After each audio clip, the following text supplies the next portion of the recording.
I'll go first. Hi, I'm Jennifer Xin. I'm a design director at Firstborn. I'm Andrew Schlanger, executive producer at Firstborn. Been with the company 6 years and been working on the Beats business since 2018. I'm Matt St. Gelais. I'm the executive design director at Firstborn. Beats Tempo is a suite of digital tools that helps Beats bring new products to market. Simply put. How do you train over 500,000 retail employees the moment a product is announced? And how do you transform an industry practice where training is often cumbersome, the methods are out of date, and, above all, slow? In 2019, Beats launched PowerBeats Pro and Solo Pro, the first Beats products developed end-to-end with Apple technology. From design and engineering, to the training of a global retail staff, to the customer experience in store, every aspect had to be perfect. We worked closely with Beats product designers and engineers to create a training program as innovative as the products themselves, enabling retail employees to become a product expert overnight. Introducing Tempo, a digital retail training platform designed to scale to a global sales force with the push of a button. We designed the suite of interactive experiences to simulate holding the real thing, allowing users to play with the new form factors and built-in controls. Exploded views give an inside look at the latest technological breakthroughs. Interactive learning modules educate employees on product details, so they feel as if they designed and engineered the products themselves. Lifestyle narratives bring product features to life, enabling retail employees to see how the product fits into the lives of their potential customers. Global training events transformed retail partners into Beats advocates, giving them the tools and knowledge they need to empower their staff on the retail floor. I really felt, as if I could imagine myself holding them, wearing them, tapping them, controlling them, and it was great. With Tempo, we created a dynamic training platform instantly deployable to our teams of retail associates around the world. From the boardroom to the sales floor, from Singapore to Los Angeles, to the Apple store down the street.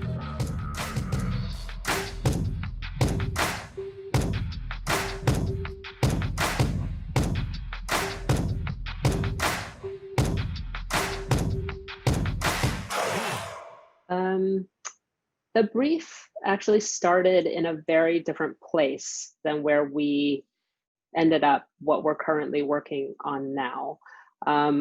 They initially came to us wanting simply an app as a product sell-in tool, like a wow showpiece to sell new products to their channel retail partners.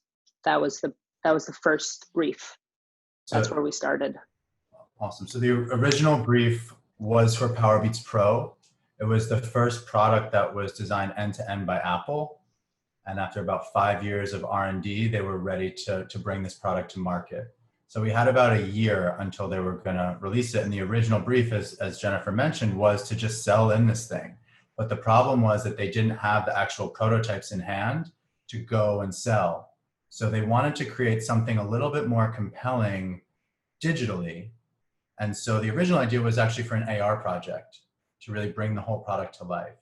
And that was the original brief. And what ended up happening was something much deeper and much richer. We actually didn't do a ton of thinking, so to speak. We thought by doing, essentially. We got the brief of what the product is and all the key features, and we got to work kind of making prototypes and demos of how we can start bringing those things to life.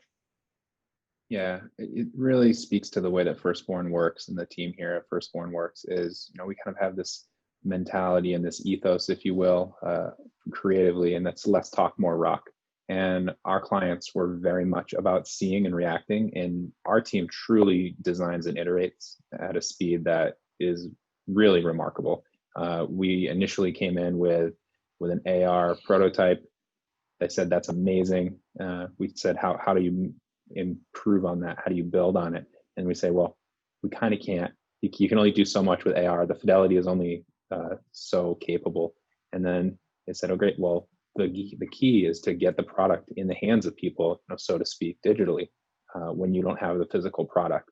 So we started immediately thinking about how do you create a tool or an experience rather that helps you bring that product to life and educate people in a number of different ways, knowing that we have many different types of learners in the world. And, you know, AR was cool, but in meeting with the client and in subsequent meetings, we discovered that cool wasn't going to just cut it. We actually needed to create something like really big and really scalable that could be translated in every different language. And so based on all of those inputs, the output completely shifted into leveraging Apple's system of products, iPhone, iPad, Apple TV, etc. Yeah, I'd say the core insight that we had is that, as Andrew mentioned, this was the most high quality product and innovative product that Beats had brought to market to date. And it's the first one with Apple technology. So our main insight and our North Star was really to make sure that we designed an experience that was as innovative as the products that we were representing. And that's been, you know, the thread through every piece of work we've done for them to date.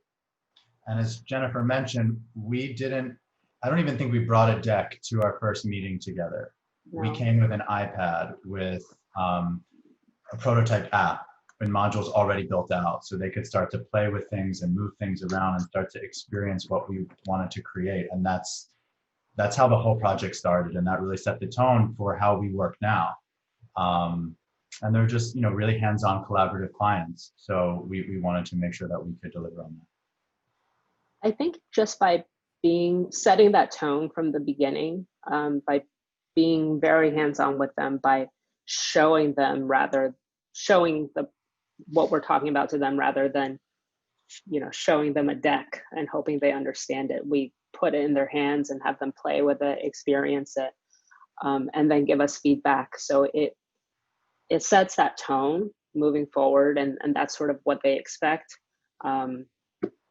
And through that, it also kind of builds this trust between us, you know, that they know that we can actually deliver and execute the ideas that we bring to them. Yeah, a big part of that too is we end up working with the tools that their company creates, right? So Apple created Swift, you know, so building this in an iOS fashion made perfect sense. Apple created Keynote. So it makes perfect sense to leverage all the tools that we have at our disposal from the master brand to be able to bring a product and service to life for them.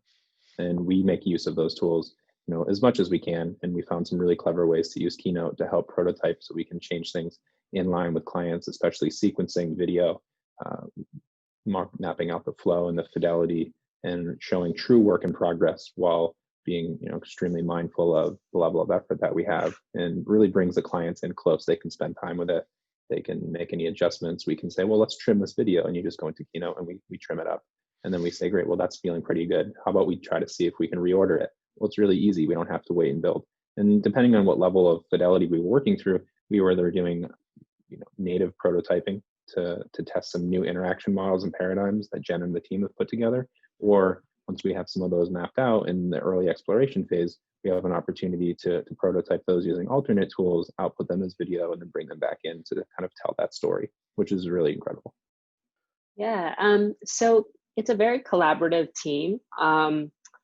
We all sit in one room.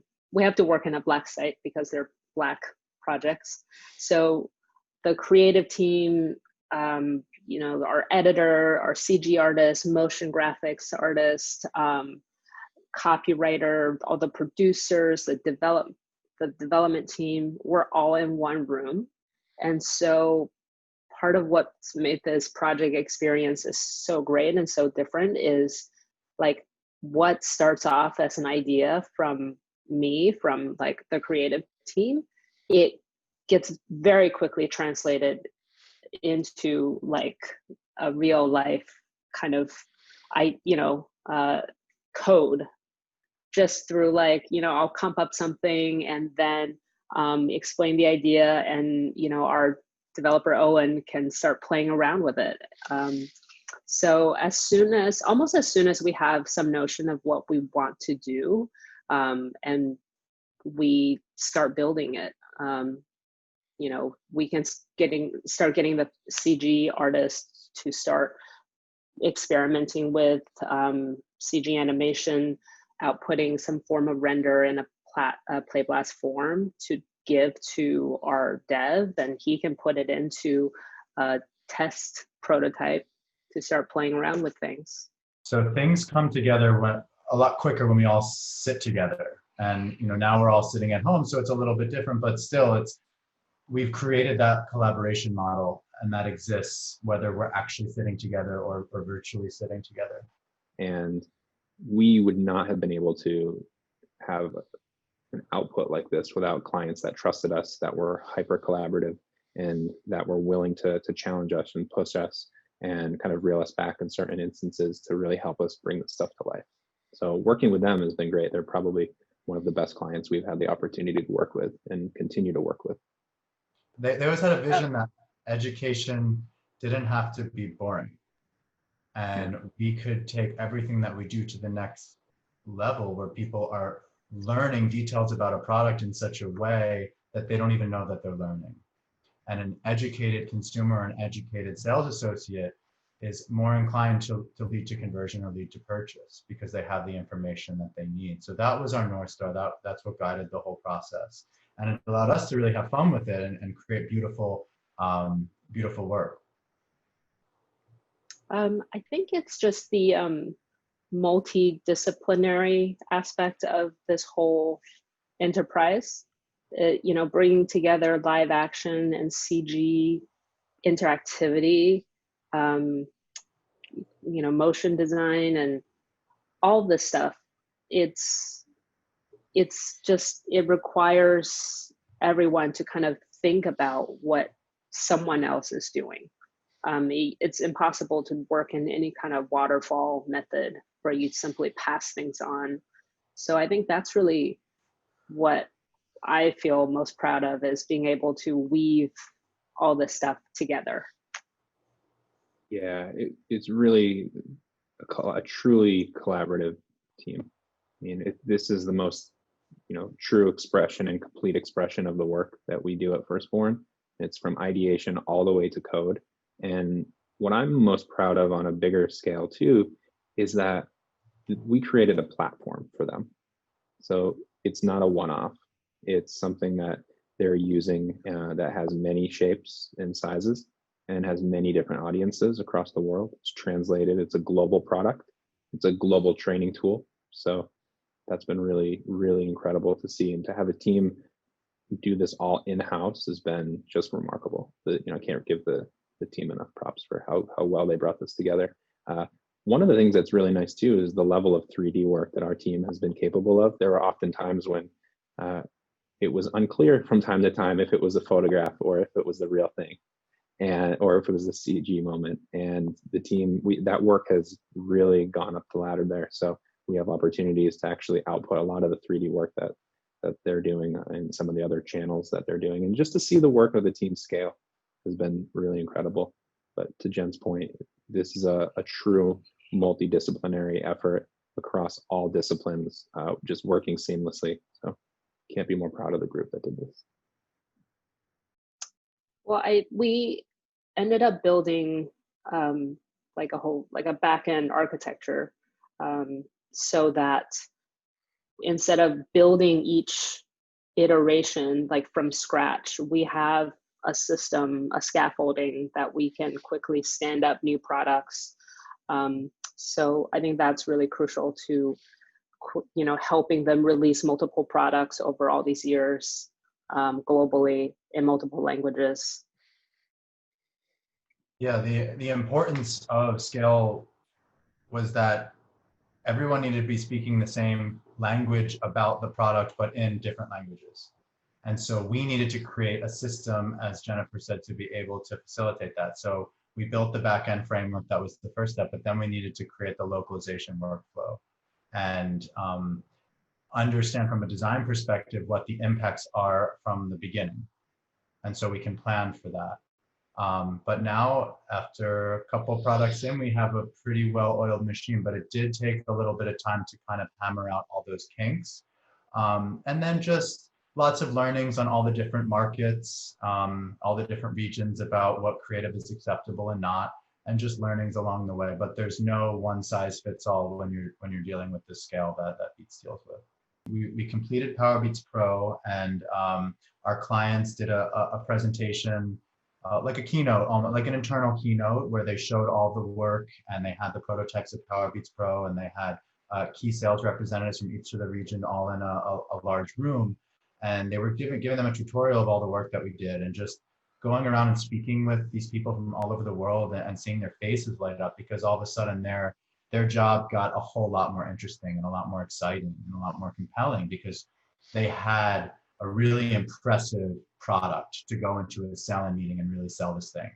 And it was awesome to just see their faces. And from that moment, I was like, wow, this is really transformative, and this is really going to continue. Since the launch of PowerBeats Pro, we've launched all their subsequent products since, I think it was 2018. So that's been ongoing. And at the same time, we've been expanding out from the existing, our original client base, and kind of working with a wider swath of the Beats team to help with some of their other creative needs. I think we knew the project was going to be a success the moment we saw our clients' reactions to the initial prototypes, to the ongoing development, to really change the way that they were able to do their job and bring the work to market, and really revolutionize the way that they have the opportunity to do that. And to see the positive and the emotional feedback that they gave when we brought it to them and then brought it to their customers was really something that we said, we're onto something here. We really know that this is going to take shape. And then I think when we think about success often, is rewarded with more work, right? We have the opportunity to continue to build the relationship together. We've built a lot of trust with these clients, and they have a strong vision, and they have a wonderful product that we're helping them bring to market. So success is often, continuing to work together to help realize these products and help launch these in the world. Yeah. And I think I'll just add kind of my perspective. I think to me, as someone who's very close to the day-to-day, I think it's just, I also see it in the reaction of our team members. When each person, it is collaborative, but people do focus on their piece. Like the CG artist focuses on the lighting and the material. But at the end, when everything comes together on this iPad and people are holding it, even within our own team, seeing that reaction is really cool. Success is really about the collaboration that we have with our clients and our team.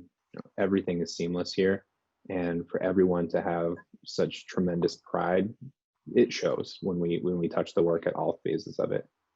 And when we show someone the iPad app and they'll say, oh, you built that, or you did the shoot content, or you did the CG, but they sent you the renders and everything. Like, no, we did it all from scratch, from nothing. And I think that is the most rewarding part, that a small, lean, but highly effective and efficient team can deliver on that.